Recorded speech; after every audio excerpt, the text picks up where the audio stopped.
cutting shot glass, SCHOTT glass, on a tile saw. So what's your checklist? What's your checklist like? What's your 1, 2, 3s? Do you have one? You need one? Let's talk about one. Almost all your tile saws are going to have some sort of a tray underneath them. I'm not going to count for every one of them. I don't know that for a fact, how they do things. They might have a simple drop down into a bucket and that's the way they go. But you're going to have a pan nonetheless underneath here. My pan, I bought a plumbing unit, and it goes down to a bucket where I can control my water. This is my pump. This is my pump. This is my hose. The hose goes up to the head and it sprays water on the blade. Really uber important. The pump itself plugs in at the top of the motor so that I have one cord that plugs in the wall. Not a checklist yet, but here we go. Where's your water in your pan?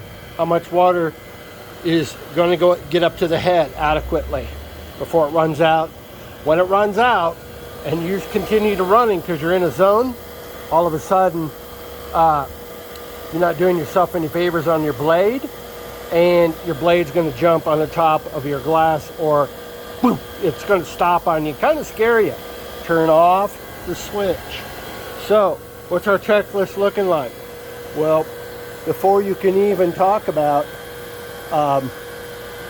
cutting glass, you got to have adequate water. Water is so important to running it. You're going to get a lot of it back, but let's see that overspray, tons of it.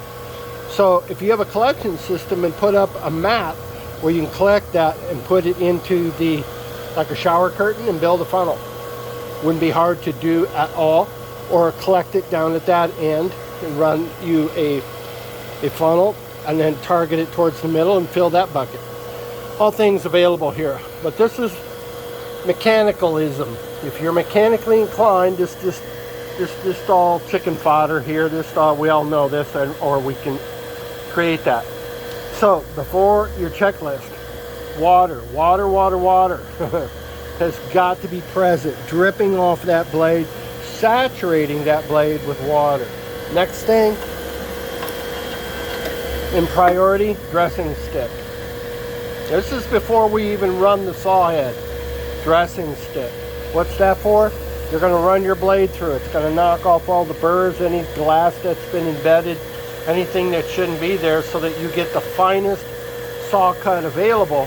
This is called a dressing stick. I keep that up here. I slice a little slice off at a time, as you saw in my previous video. Next thing in order of importance, yep, I wear safety glasses. Get the funny ones. I recommend getting the funny ones so you can be in your funny zone.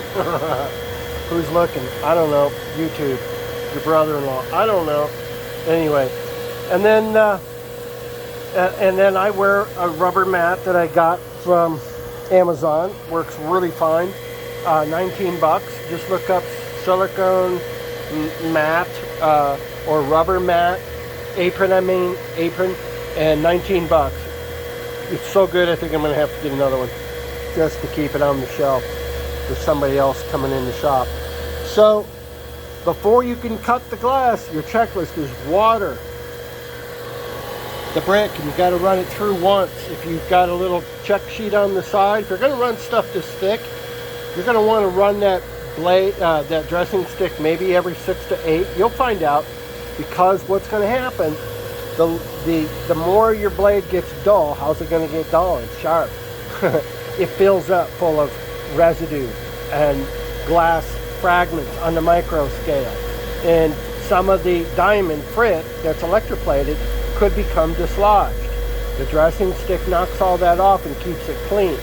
So when you start running this through and it's not running through as quick as it was, then that's your mental note. Maybe I'll try one more and I'll go slow. And then if the blade rides up on your thing, then that's your aha moment. You need to take notes to remember this stuff. Don't rely on your memory to keep track of, because black glass, yep, I'm going to be cutting black glass next, and it's a ceramic. It's not true glass. It's almost as hard though. And it might have different properties of resistance because of the mineral it took to make it black. Or cobalt might have different properties. All this stuff adds up at the end of the day to your process. Keep in mind, cold working is, oh my God, 90% process? Maybe more, maybe it's 100%. Who am I kidding? It's so high up on the list of process. Everything in cold working on some level is a repeatable process. When you get a new brick in, you're going to cut it, no matter what color it is. You're still going to be mindful of the water, the dressing stick, your safety glasses, your apron. Okay, and away you go, on the way to success. Woo!